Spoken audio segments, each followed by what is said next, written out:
Ferdinand Marcos Sr. History. Si Marcos ay isinilang noong 11 September 1917 sa Sarat, Ilocos Norte. Sina Don Mariano o Marcos at Doña Josefa Edralin ang kanyang magulang. Mayroon siyang tatlong kapatid, si Dia Pacifico, Elizabeth at Fortuna. Ang kanyang ama ay naging kongresista ng Ilocos at gobernador ng Davao.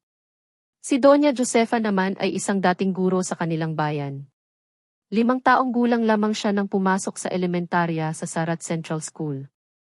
Sa pamantasan ng Pilipinas siya kumuha ng abogasya at nagtapos bilang cum laude noong Marso 1939.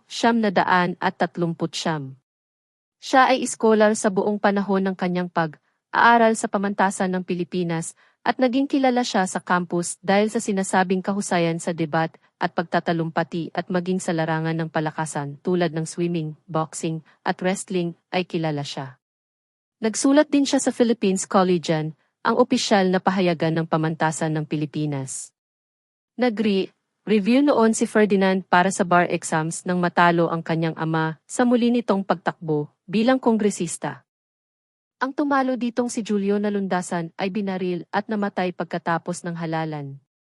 Si Ferdinand ang napagbintangan at kahit pa nga isang mahusay na abogado ang nagtanggol sa kanya, hinatulan pa rin siya ng 17 taong pagkabilanggo.